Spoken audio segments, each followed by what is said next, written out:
כל מי שביקר במשרדי הטאבו יודע שכדאי להתכונן נפשית להליך מתיש, מסורבל, וגם רצוי להכין הרבה מאוד כסף שילך למאכערים שמטפלים בהליכים ביעילות מרשימה. התחקיר של אדוה דדון.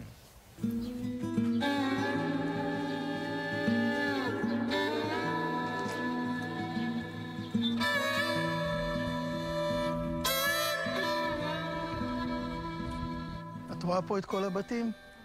מאות משפחות לא יוכלו להעביר את דירתם בטאבו, אלא הם ישלמו אלפי או עשרות אלפי שקלים. ממני ביקש 10,000 שקל. אני נדרשתי לשלם סכום של 15,000 שקלים. 50,000 שקל על העברה בטאבו. כל אחד כיד השם הטובה עליו. הוא יכול לבקש 8,000, 20,000, 30,000, גם שמעתי סכומים כאלה. ימי בועת הנדל"ן מובילים לכך שמאות ישראלים משלמים סכומים חריגים כי כל רצונם היה לרכוש דירה.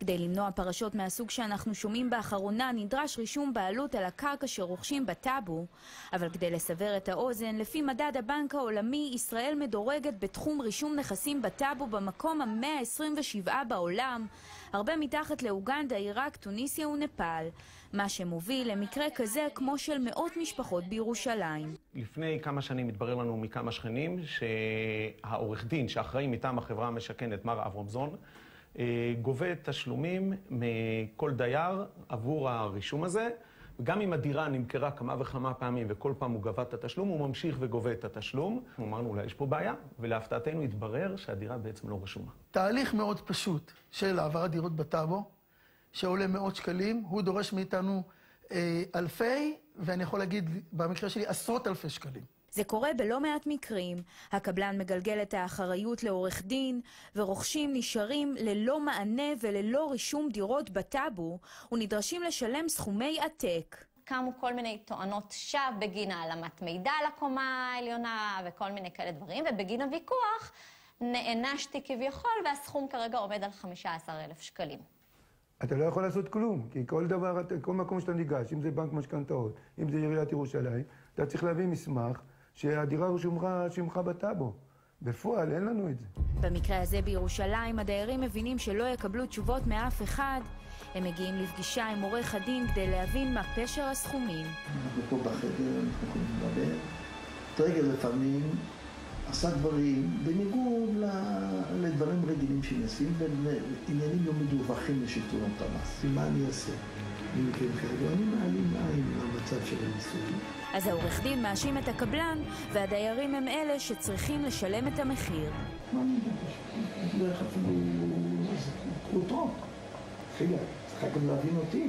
15, 20, זה תלוי מי זה, לפי איך שהבן אדם נראה. כאשר הדירה אינה נרשמת בטאבו במועדים להם מתחייב הקבלן / היזם, ניתן לפנות אל הרגולטור על מנת שיפעיל את סמכותו, היות ומדובר בעבירה שהיא פלילית, הכרוכה בכנס. ואם לא די בכך, הנה רק בשבוע שעבר, כשכבר מתעמתים עם עורך הדין, אז מגיע שלב הדילים. סיכמנו בסוף שאם אני נותן לך את זה עד סוף החודש, אז אתה עושה לי 25 פלוס מע"מ. אם לא, אתה תעלה לי. אמרתי שאם אתה לא בא, אני מעלה את זה רגיל. אני פחות מ-30 פלוס מע"מ, לא בא בחשבון בכלל.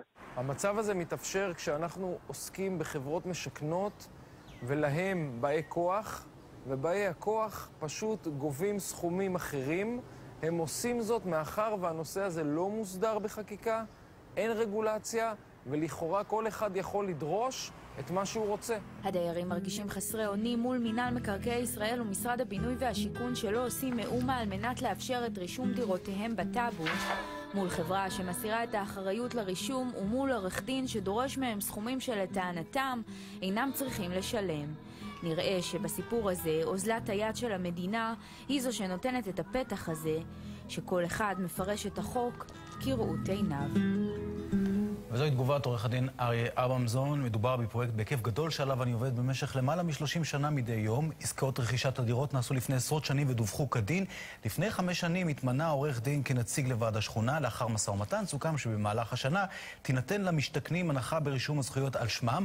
סיכום זה הופץ בשכונה, ובעקבות כך נרשמו רבים מדיירי השכונה בטאבו, ולכן אין בסיס לטענה שאני גובה שכר טרחה לא הוגן. אין להתייחס לרשימה של עשרות דיירים מתוך מאות שעניינם טופל על ידי סעידי, במקרים הספציפיים שהבאתם לתשומת ליבי, יוצגו המלינים על ידי עורכי דין שנפגשו עמי ובדקו את נאותות שכר הטרחה.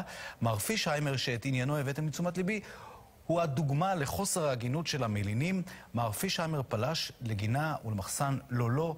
לשכת עורכי הדין בדקה את הגינות שכר הטרחה והגיעה למסקנה שהוצאות הרישום ושכר הטרחה היו נאותים. העניין הבא, אם לא